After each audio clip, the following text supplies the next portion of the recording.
Hi, and welcome back to ConTinual. And it's another episode of Hot Off the Press, the show about new releases and the people that bring them to you.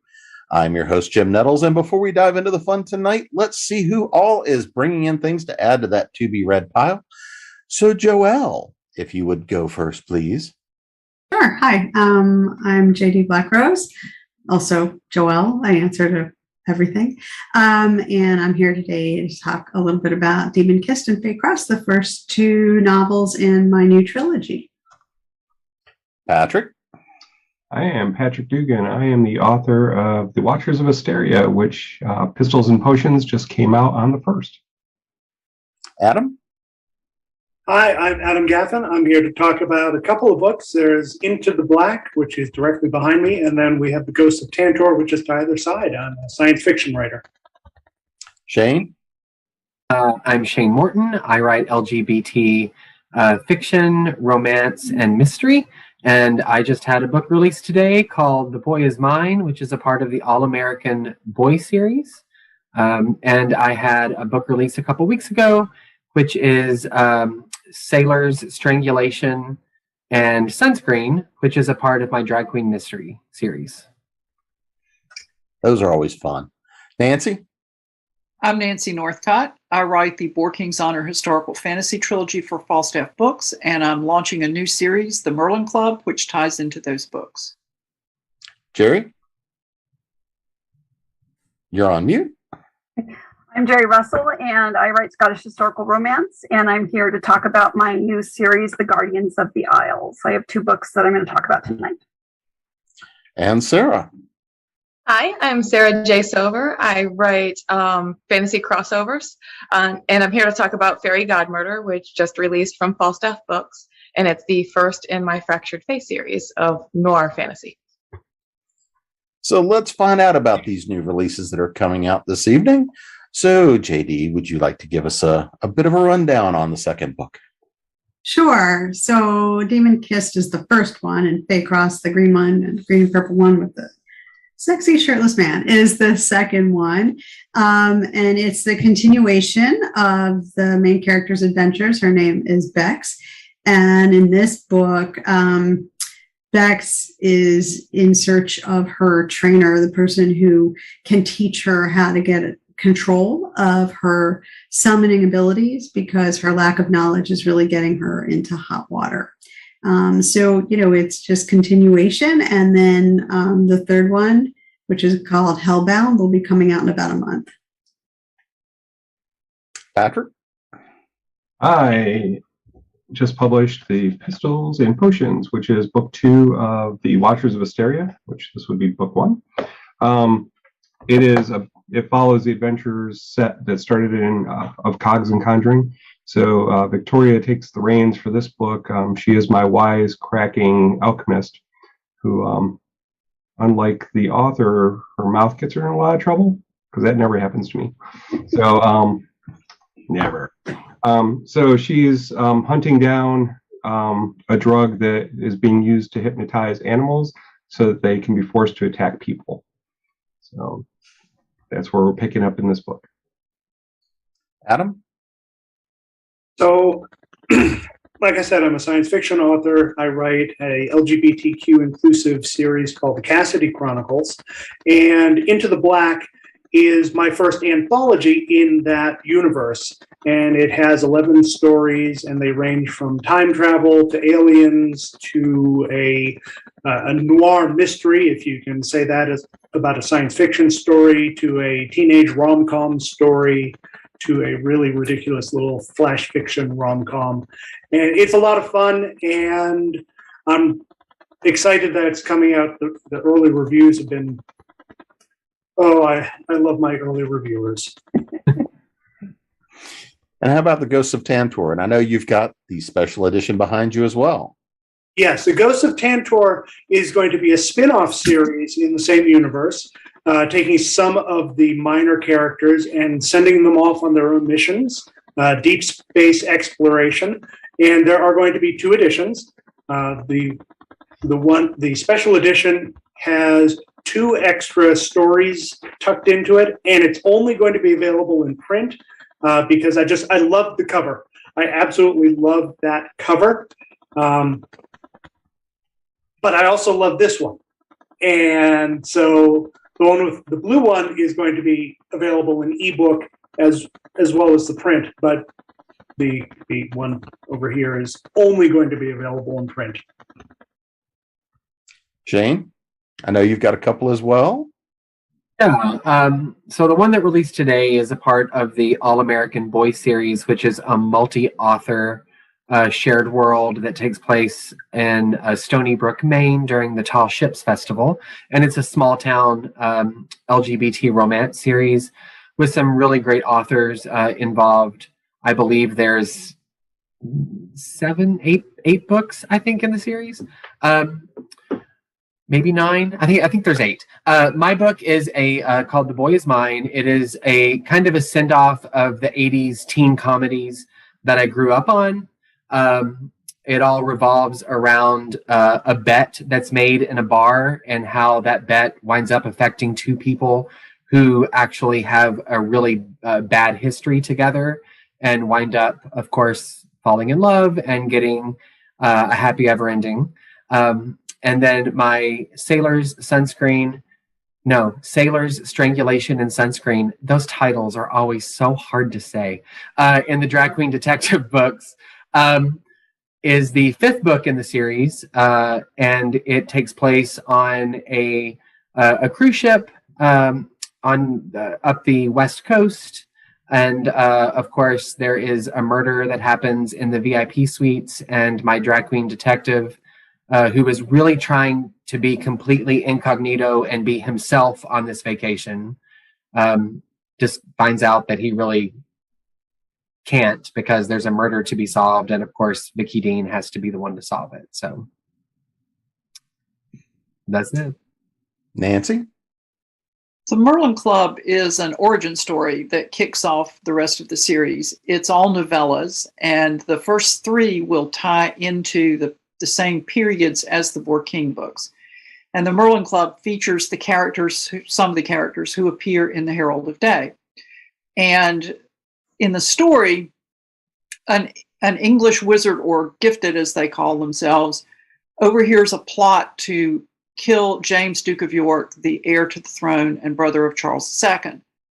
And so he rallies England's gifted to protect the Duke, but that's kind of against the rules because there are ancient compacts that say that the gifted of one nation will not use their abilities against those of another nation in the interest of national gain, because that could lead to chaos. And so they're sort of in a position of, well, are we just going to sit on our hands while you take days to send messages across the channel? I don't think so. So that's kind of a theme that runs through the series, and they're all set in different time periods. So they have to figure out who's behind the plot, what's the plot, and how to stop the plot without getting caught by the governing body of English wizards. Gerri?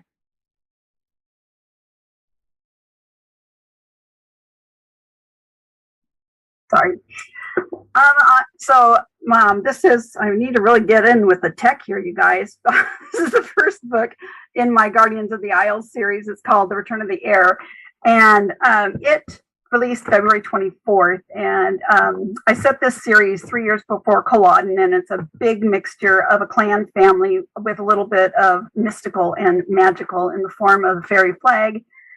And if you haven't heard anything about the fairy flag, it belongs to the MacLeods of Dundigan, and it was said to be given to one of the clan chiefs in the 4th century, and when he married a fairy queen, and she only was allowed to marry him and stay with him for a year, and then she had to go back to fairyland, and she made her husband, the clan laird, promise that their baby would not cry. And of course, the baby cried, and she came back and wrapped him in the flag and left it with the clan when she disappeared again. And it was said to have three times of magic that could be used when it was waved during a battle, and it would help, the fairy legions would come and they would help the clan win the war or whatever they needed it for. And it's actually been used twice already. Once in the 15th century to help when they were the McLeods were fighting the McDonalds. Once when there was a terrible cattle plague, and they almost used it during World War II, but they took pictures of it and sent it off with all their warriors, the men who were flying, especially in the war, instead of using the flag a third time. So it still exists, but in my story, Culloden is coming up, and we have to decide whether we're going to use the flag or not. Book 2 is, I don't have the actual cover, but here's a printout of it. It's called Only a Highlander Will Do, and it's going to release on April 19th. Sarah? Y'all are killing my TBR pile right now. They sound amazing. Anyway, Fairy Godmother is about a fairy godmother with a vendetta. She is newly minted right out of the academy, and her first princess is slaughtered by a serial killer. So instead of taking on a new charge like she should, Gwen turns her back on her fairy godmother responsibilities and instead decides to hunt down the bastard who slaughtered her princess. And she teams up with Chessa, who is my favorite character in the whole series. She's an upbeat pixie sleuth. She's a crime blogger. And they race against the hunter's moon, because when the hunter's moon rises, the last victim will fall for the year, and then they'll have to wait until next year. That's if the killer doesn't, get to them first. So let's talk a little. Godmurder is like the best title ever, just so you know. Thank you. Yeah, Shane, I think there's room here for a crossover. But so Patrick, let's talk a little bit about the world, the universe your characters are in. Let's talk about the universe where people, when they come in and pick this up on the To Be Read pile, what's the universe they're going to fall into? Who are the characters? What kind of a world are they in? And since Pistols and Potions is steampunk, where are people going to be drawn into? So the series is set in a world where the main country is Asteria, and so it starts off with Quinn, who is a blacksmith who gets his arm cut off, and then has to build himself a new one so that he can fight against the evil that is trying to destroy Asteria. So there's 13 regions in Asteria. There's 13 watchers. So each watcher has their own specialty. So Quinn is a blacksmith, Brule is a hunter, and Victoria is an alchemist who loves to tell dad jokes. So she teams up with Quinn in the first book to hunt down these people who are using this drug to force animals to attack people. And so they find a traitor in their midst, and so she goes off to stop the drugs while Quinn goes off to try to stop everything else. So that's where that picks up. And then the third book will be out in June. It's called Machines and Monsters, and that's Brule's story that ends with the climax of all the plots pulling together at the very end to resolve the issues. How about you, Adam? What's the universe we're going to fall into with all the variety of stories? So it's called the Cassidy Verse. It is a near future. It's about 100 years in the future.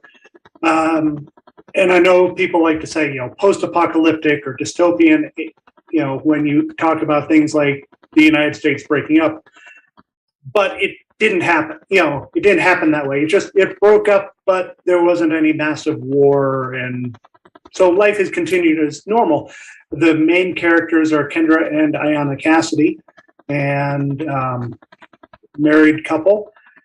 They have been around in all of the books, and they keep popping in and out of these stories even when they're not necessarily about them, although a number of the stories are.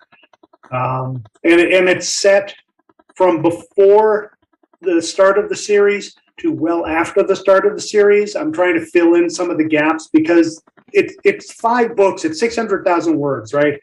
There are a lot of characters in these books, and some of them have great stories that get alluded to. You drop a little detail about a character's life, but it's a great detail that you could build a story around. So I built stories around some of those little details. How about you, Shane?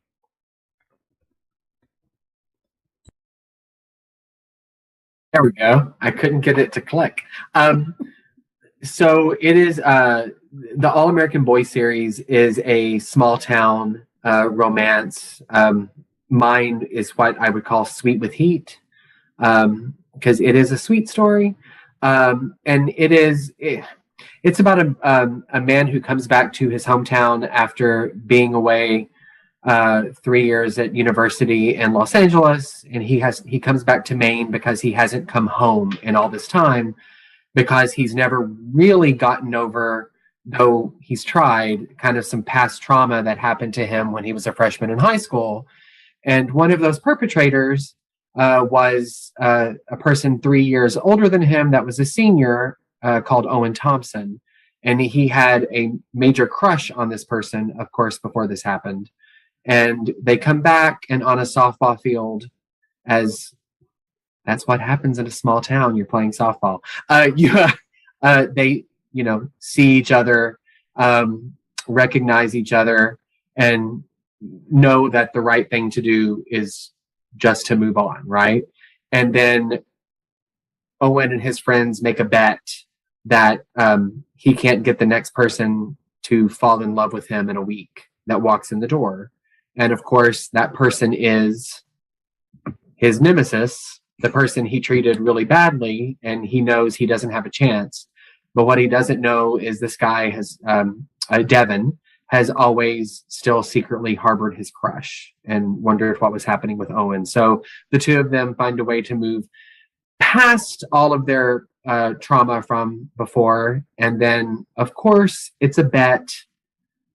It's a small town. People talk. It goes bad. And then, of course, Owen has to try to win Devin back.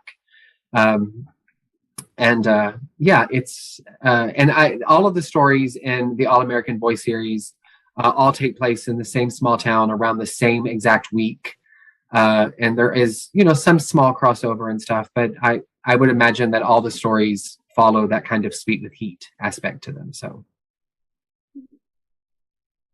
how about you, Nancy? Well, all of the books take place in England in these different eras. The first book, The Merlin Club, as I said, takes place in Restoration England during the reign of Charles II. The magical people in England, the gifted, come from two different groups primarily. The old blood brought certain gifts and abilities that were native to the British Isles. Other gifts came in with the Romans, and over the years, those gifts have merged. To create the world, I took a spin on the Arthurian legends and fixed it so that Merlin and Morgan Le Fay were twins and were both advisors to Arthur. And as the situation deteriorated with the Saxon Wars, they had a dispute over whether the gifted should take an active, visible hand in the affairs of the kingdom or not. Merlin and Arthur said no. Morgan believed they should, but honored their decision and withdrew into the hills of Cumberland when that decision came about. The pool that she used for her visions is in Cumberland, and its water will expand people's visionary gifts. If you mix it with other water, you can see visions. And so that runs through the series from time to time. And in honor of the two twins, Merlin and Morgan, and the different roles that they played in this dispute in ancient times, the women who are gifted in England call themselves the daughters of Merlin, and the men call themselves the sons of Morgan. But they had to pick a name for the club, and Merlin is easier to hide because it's a bird. So they have the bird symbol. And one of the main characters in the book, The Merlin Club, is also the hero of the Herald of Day and runs through the rest of the trilogy. His family line is under a curse because an ancestor helped to murder the sons of Edward IV, otherwise known as the Princes in the Tower. And I know that those of you who are on this panel and know me are kind of rolling your eyes, but that's okay. But that actually is important because in the first book, Richard learned to cross into a realm between the worlds of the quick and the dead. And that dealt with a plot to change England's history. And the result of that is he has this ability to go places really quickly, to see things from this other realm that touches all places and all times, but he can't tell anybody about it, because if anybody knows about it, they'll want to go there, and it's too dangerous. He and his wife, who were Miranda, who's a seer, were involved in this too, and they vowed never to tell anyone about this realm, because if people know about it, they'll start trying to get there, and you can wreak havoc from there, because England's history was changed to create a dictatorship of the gifted, and they don't want that to ever happen again. And the other lead detectives in this story are Simon Grayson, who was a member of the Admiral's Regiment, the foot soldiers who sailed on Royal Navy vessels in the 17th century and who officially became the Royal Marines sometime in the early 1700s, and Verity Conisbrough, who is a lady-in-waiting to the Duchess of York. So that's essentially the world for this book, at least. And the magic is very simple. It's very restricted. They can do witchlight, witchfire. A seer can have visions. People who are not seers can scry in fire to see the past and the present. Fire scrying is not really good for the future for other people, and a ward will block a scrying.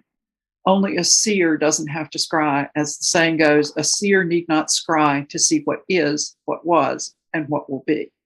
So it's a powerful gift. And the challenge in writing this story was, how do I restrict Miranda's gift so she doesn't solve the mystery in chapter 1?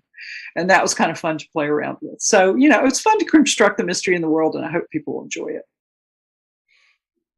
How about you, Gerri? So my series takes place in Scotland on the Isle of Skye.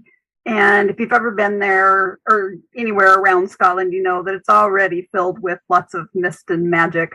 So I didn't have to work very hard. And then the setting of the actual books takes place at Dunvegan Castle, which is the home seat of the MacLeod clan. And so the characters for my story, it's set in 1742. And the characters, I had there was a laird who was called Wicked Man MacLeod, and that was their father. And my heroes are triplets, and Oric, Tormod, and Oric, Alistair, Tormod, and Oric, all left because of their dad, and had gone and done different things for about 5 years until he died. And he had also murdered their mother during that time. And so all the triplets come back to the book is called Return of the Heir, because he has to come back and take his stand as the laird, and his brothers come with them to kind of give him support. But they all have their own stories, but the whole clan is there the whole time, which is really fun, because you get to see and learn about people in each book, and make that expand and grow. They also have a sister who is a couple years younger than them, who fell in love with one of their arch enemies. So we have to deal with that in book 4. And there is also a captain of the guard named Graham, who is, his whole family has been the flag bearer of the fairy flag. So they always took it with them into battle. And he would be the one who would wave it if they decided that they were going to use it. But the sad thing is, when they use it for the third time, the flag and the flag bearer all disappear back to fairyland. I also have a baby who was stolen from the family, supposedly taken by the fairies. We'll find out. And the mother has decided to come back and into the stories as a ghost. So we get to see her interacting with her children and her story arc through the series. And there's 4 books in the first Guardians of the Isles book, and then we're going to break into a 3-book series of the Fairies of the Isles, because in book 3 we start to see a little crossover. Some people, so the triplets were all born on All Hallows Eve, and when the veil between the human world and the fairy world is very thin, and so they kind of all think that their mother's going to go to the afterlife on their birthday, but she doesn't. But someone comes forward from fairyland, and so we see that character in book 3. And that's when we start seeing more and more characters enter the storyline from book 3 and 4. And then we go into the fairy side of the series. So it's really fun. My books always have a lot of real history in them.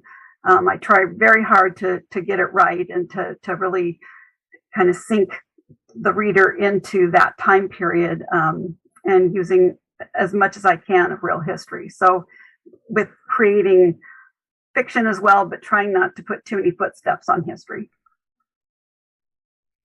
How about you, Sarah?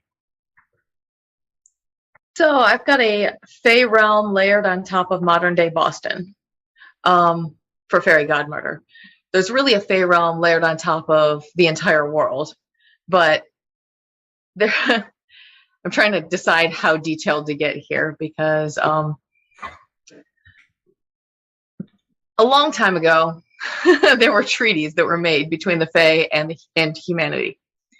And these treaties broke up fairy power into regions that were kingdoms, but became republics, basically. So the Seelie power, I still have a Seelie royal family, and actually my main character is very far removed down the line. And the reason that she runs away to Fairy Godmother Academy is because she doesn't like the pressures that her family puts on her when she's like 15th in line for the throne and nobody cares what she does. I mean, she's basically Prince Harry. So, I mean, nobody cares what she's doing. So she doesn't appreciate the pressures of courtly life, and she turns to Fairy Godmother Academy. She's always kind of had this chip on her shoulder. And but every one of the regions, every one of the kingdoms is responsible for maintaining the terms of the treaty. And the treaty, it's really a really complicated system of checks and balances to make sure that the higher level humanity is not threatened by the existence of the Fae. But the masses have no idea. And if they did, there would be war. And war would be bad for everybody. So in Boston, where Fairy Godmurder is set, there is what's called the squadron, the glamour squadron. And that's what Gwen does in the killer's off season. When the killer's not active, she needs to pay the bills. So she works casting general glamours over the city. There's like a grid, and they cast glamours to disguise magical signatures. And that's how it's done in the US. In England, it's something entirely different. And I'm writing Fade to Black, the second book right now. And they actually go, I was really interested in what Nancy was saying about the Arthurian legend stuff, because I'm going to, we go to Avalon. So it's so self-indulgent. Arthurian legend was really my entry point into fantasy. I think a lot of us, it probably was. But so I get to go play over there too. But right now, that's where we are. We're in Boston. We're in Corinthia, which is basically all of New England. And Joelle? Yeah, so I mean, I got the Fae too, like, not just you, Sarah. I can't wait to read your book. I'm going to buy a copy at TornCon. But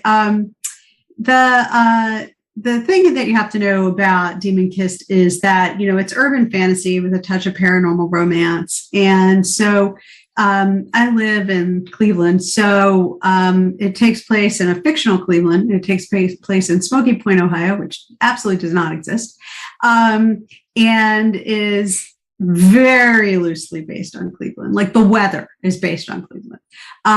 But, when I say that there's a library, there's no library where I put it.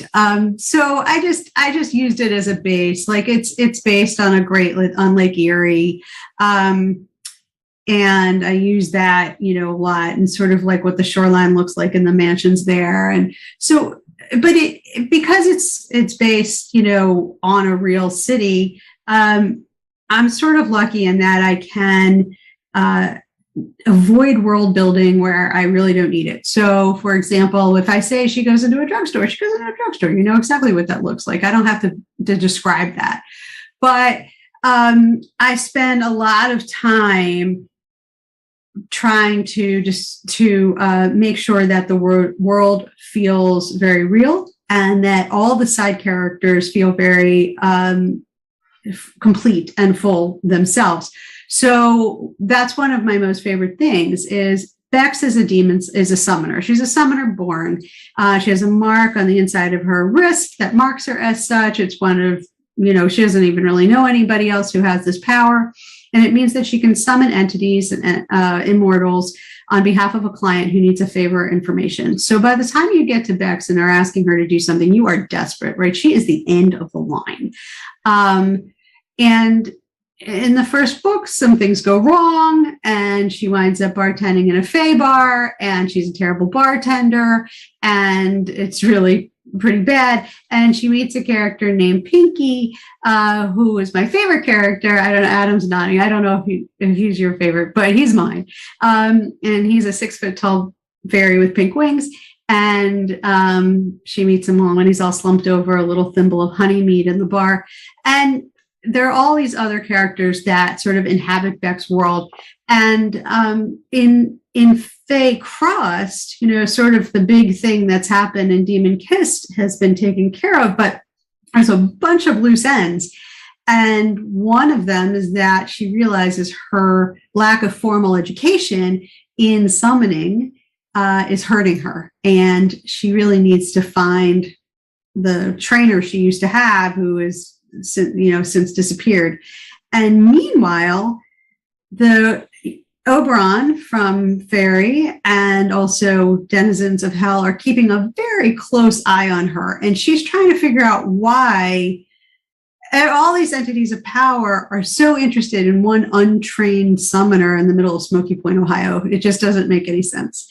And so obviously we have to figure out why that is and hopefully have a few laughs on the way. Well, now that we've had a pretty good dive into, and we're going to be piling up everybody's to be read piles here. Yeah, these are good books. But here's one of the fun questions is one of the best parts of being an author is always the idea that we get to do research and dive down rabbit holes and go weird places. Some of it makes in the books. Some of it doesn't make it in the books. But thinking back as you go through, is there something you found, you discovered, you were doing research, just an idea you had? What was the one thing that when you came across it that you just couldn't resist and still sticks with you and is going to stick with your readers if it made it in? So, Adam, how about you? With all the moving pieces and all the different tales you've got going here, when you were doing your research or when you were pulling the stories together, what's the one thing that just grabbed you? So I've gone down so many different rabbit holes researching because, like I said, it's near future, but they're on the cusp of warp technology, faster than light. They're on the, they're just developing, teleport. And so I had to come up with sciencey, more or less explanations for how that could possibly work. Take something to the logical extreme and then just push it a little bit further and see if it sticks. The thing that I've gotten the most comments though about is people who have read the books are like, I want that nanotech. I want the nanobots because in this organization that Kendra sets up, her Terran Federation, everybody who's a part of it gets an implant, and the implant is it's a communication device. It's a memory. It stores, it connects you to the global web, and it also produces nanobots, which then go around in your system scavenging waste products and repairing DNA and doing all the things that your body really ought to do, but doesn't quite manage all the time. So people are like, is that a real thing? Is that really real? Can where'd you hear about that? Can I get that? No, it's just something I made up. Are you sure? Yeah. Yeah, I'm pretty sure it's something I just made up. And I've got to say before I stop that the reason I was smiling at what JD was saying is because I've read Demon Kissed, and Faye Frost is in my Kindle. So yeah, that was such a fun book to read. It was very nicely layered. You got the real world and you get the Fae world, and they just they overlap very nicely. Thank you. Oh, thank you. How about you, Shane? What did you discover when you went down the rabbit holes? And I'm afraid to ask. I know a lot about murder. No,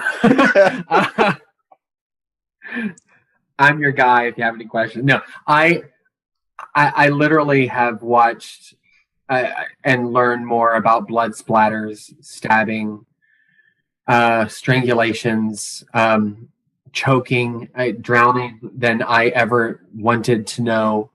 But you want to, when you write a mystery, especially cozy mystery readers really like all of their stuff to be incredibly there and realistic because they love trying to solve the murder, right?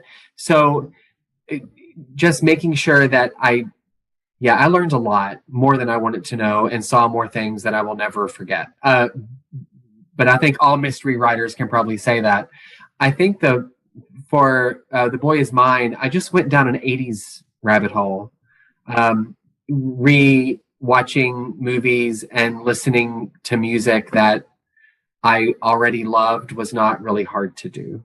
But I did realize that Can't Buy Me Love really wasn't as good of a movie as I once thought it was.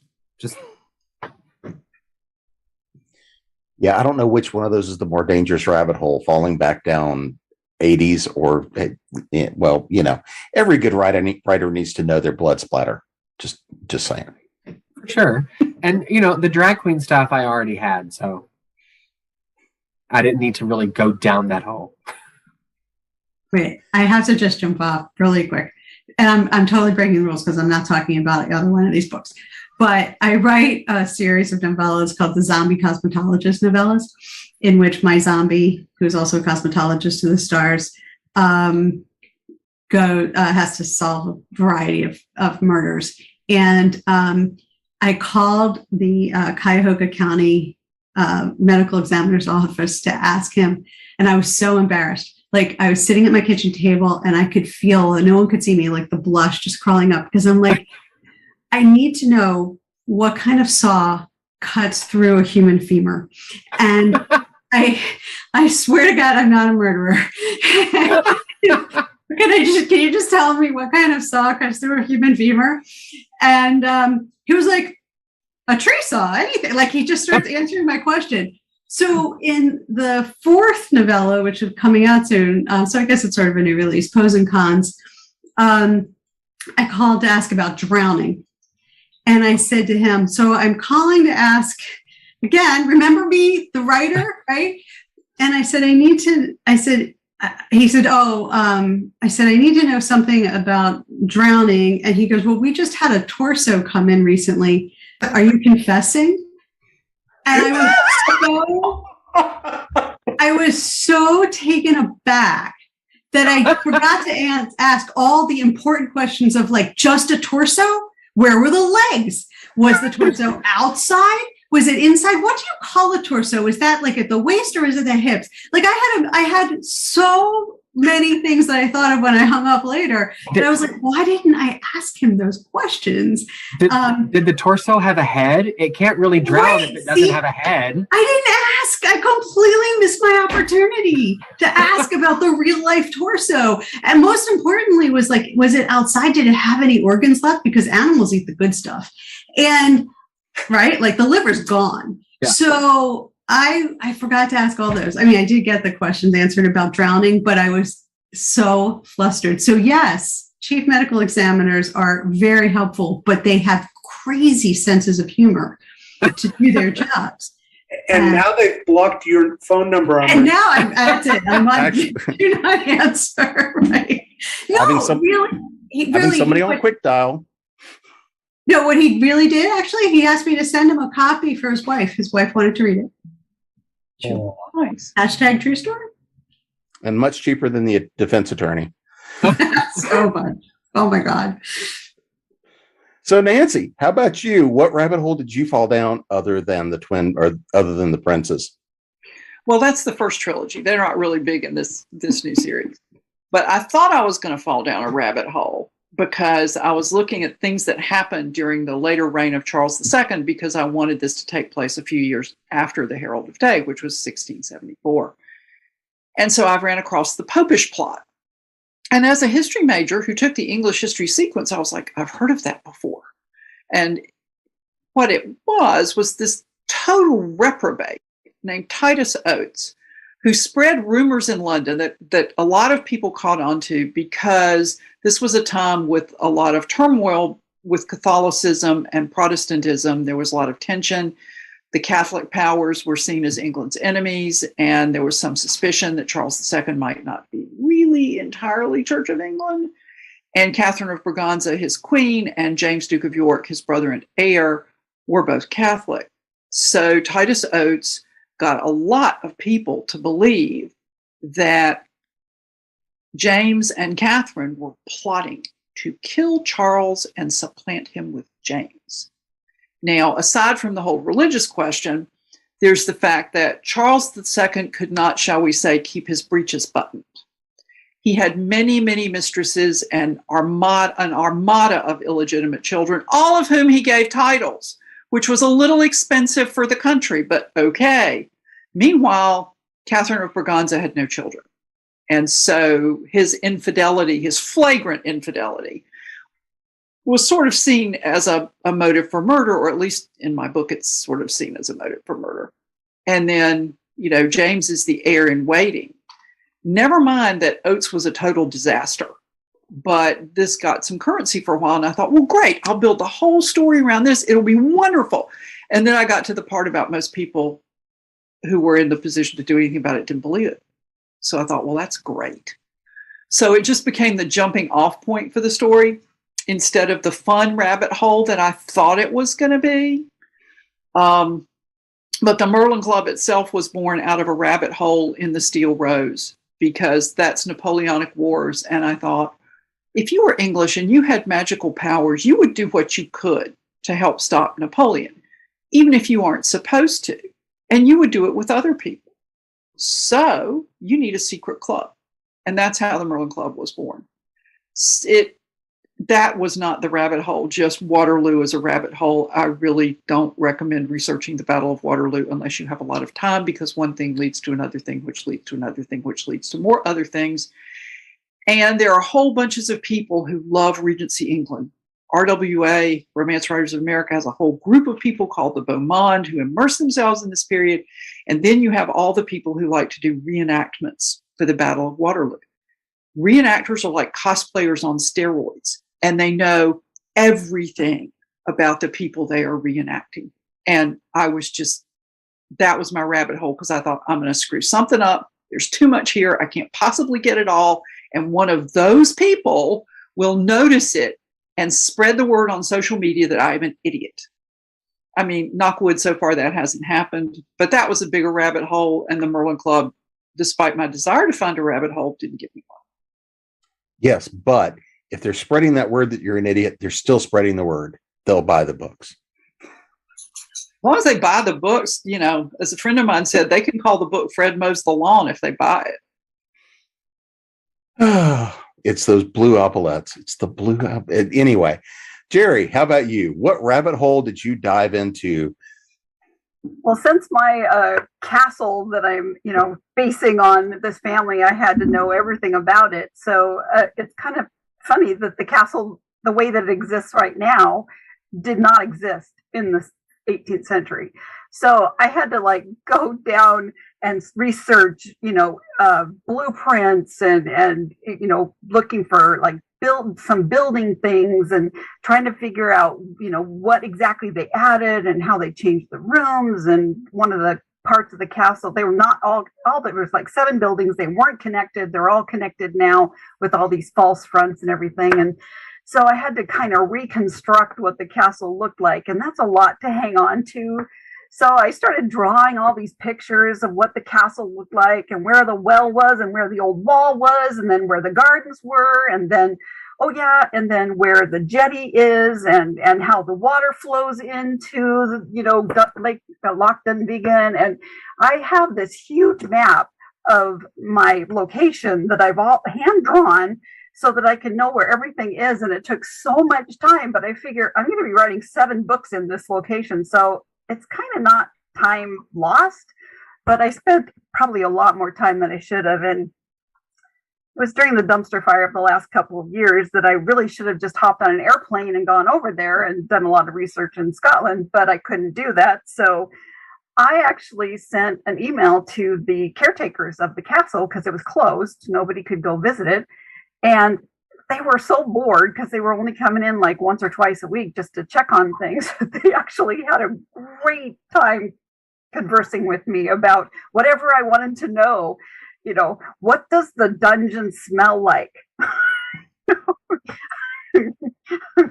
and all the idiotic questions that I could ask. But I did get one thing wrong, and I had to write an apology note. The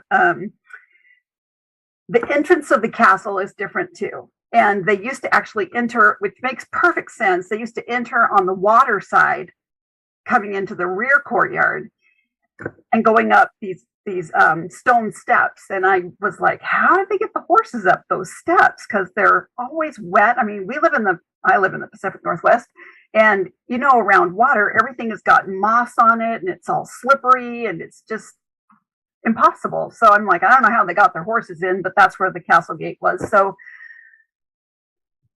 in my series, it's in the front courtyard, and I got that wrong. Even after all of that, there was one question I forgot to ask. Well, that was the magical problem. The magic fixed it. Yep. It's the phase fault. How about you, Sarah? What rabbit hole did you fall down? And please tell me at some point, the fairy godmother uses all of the animals of the forest and of the city, the attack squirrels to go and pick out the murderer. No. No. That's like what is that Disney movie? Oh, I forgot. Anyway, no, that's not where we're going. So I have a biology degree. It was a degree of convenience. However, that doesn't mean I wasn't really excited about the prospect of the mechanisms behind how my serial killer operated. The serial killer is called the brain scraper. And the way that they know that it was the serial killer who struck was the twin streams of blood coming out the nostrils, because they went up in through the nostrils. So I did a lot of research on exsanguination and on what could possibly get to the brain through the nostrils. And I never, ever thought of calling the crime lab until Joelle was talking about it. And now I'm going to be the bane of somebody's existence. But I can't give away too much more about that rabbit hole without spoilers. But in Fade to Black, I spent a lot of time in Google Maps, being that little person walking down the streets of Boston. And I don't know if it is common knowledge to people who are more familiar with the area than I am. I've lived a lot of places, but never Boston. But the Graves is an island outside in Boston Harbor, kind of farther out, and there's an abandoned lighthouse that was recently completely restored, and I could not walk away from that, and I had to use it. I just had to use it, and I did in Fade to Black, not Fairy Godmurder. So, buy the book that isn't out yet. Pre-orders. That will go up next year. Joelle. Sorry, I thought I'd use my time with the zombie cosmetologist thing. I'm choosing poorly, but I still think you've got to. I know there's a rabbit hole that you went down. So, well, I decided in this series that I had to create something called Oberon's Rules of Magical Harmony, which I equated with like Newtonian physics, right? Like rules around gravity and things like that, and that they're just laws. They're just laws of magic, and they exist. There it is. So I made up some, and then I was locked into them. And, your own, when you create a magic system, it has to be internally consistent. And that is sometimes an issue, because you're like, well, if only this could happen. Well, no, I said in the last book that can't happen. So no. So when you're creating internal rules, give yourself some leeway. But yeah, I mean, like for me, it was just, I research everything from the drinks that Beck serves in the Fey Bar to, the behavior of bees. I mean, like whatever it is that I need, I'm going to, because I have like these little tiny fairies called humbees. And, I research all of it. It's all rabbit holes. It's dragging myself back out of them and figuring out what little details I actually need to put on paper that, is going to make sense. But I think, all of us research a lot and then use like very, very little actually in the books. And that's definitely true for me. Patrick? I think I'm the only one here who does not have some connection to the real world.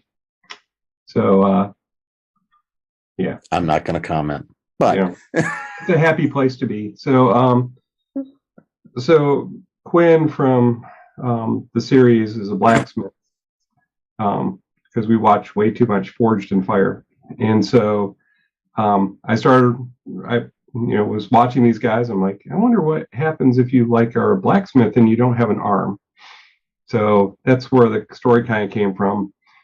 So, but I didn't know anything about blacksmithing. So I went and took a class. There's a place in Raleigh that is a full blacksmith shop that you can go in, and they teach classes and all sorts of stuff. And I learned a very important lesson that coal ash is fucking hot, and it will burn you in ways that you would never think possible. So stay away from it. And the problem is I had gloves on and it went inside the glove. Also not a good choice. So yeah, it was very painful. So that's where Quinn, so I spent a couple Saturdays out there learning all the blacksmithing techniques, so that when I talk about Quinn working at the forge, it's actually somewhat accurate. So not completely accurate, but it's close enough for government work. So that was my rabbit hole, which took about 3 weeks to. I've still got a scar. Hey, just remember, a scar gives you a good story. Yep. Every time. Yeah, I've got a lot of them.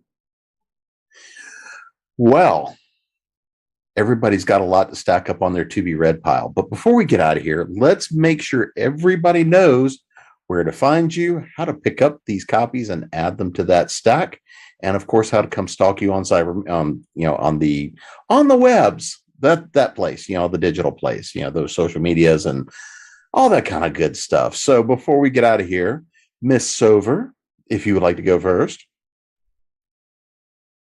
You can find me online at pretty much everywhere at Sarah J. Sover, sarahjsover.com. That was the end of the question, right? Mm-hmm. Okay. How about you, Gerri? You can find me pretty much everywhere online. My website is gerrirussell.net, though. Nancy? My website is nancynorthcott.com. I technically have a Facebook author page, but I'm really not there very much. I'm on Twitter more than is probably good for me, and I'm at Nancy Northcott there. Shane? I have an awesome readers group called Shane's Sweet and Salty Readers. That's very active. And I have my website is shanekmorton.com. And I think Shane K. Morton author Instagram and maybe Twitter. That's the place I'm scared to go. It is a hive of scum and villainy. Yeah. Adam? So I have a readers group on Facebook. It's Kendra's Tribe, home of the Cassidy Verse. You can also find my website, CassidyChronicles.com. My link tree is Gaffen620, and you can find all my other social media there. So that's Twitter and Pinterest and Instagram and Facebook and even LinkedIn. And you can get the books on Amazon, or you can, message me and I'll sell you a book. He'll even sign it. I'll even sign it, and I'll even sign it with my name. If you pay extra, I'll sign it with somebody else's name, though. Patrick? I live at patrickdugan.net. So I have a really good newsletter that goes out once a month. No spam, just lots of puppy pictures and book news. I'm on Instagram and Facebook as Patrick Dugan Author, and at P_Dugan on Twitter. Yeah, everybody needs a little bit of blaze in their life. Yeah, everybody needs a little blaze. And Joelle? Blaze is adorable, and his newsletter is really good. Oh, and the books are really good too. I was lucky to get a preview. So you can find me everywhere at JD Blackrose. My blog is slipperywords.com, but also jdblackrose.com works. And if you can't remember that, go to Linktree and just look at JD Blackrose, and all of it is there. So Twitter, I'm everywhere. Twitter, Instagram, TikTok, whatever. And if you are a new author just starting out, I've just started a new series called Real Talk Author that you can find on all of the places, but also on YouTube. And I have had the pleasure. Sorry, Joelle's book's fantastic, but the Real Talk Author stuff is great, especially if you're new to the wanting to be a writer. And I've had the pleasure of being y'all's host this evening, Jim Nettles. You can find me at jamespnettles.com, authoressentials.net, authoressentialsworkshops.com, the Speculative Fiction Academy.com, and of course here at ConTinual. And we will see everybody as soon as you go load up those to be read piles. Night, everybody. Night.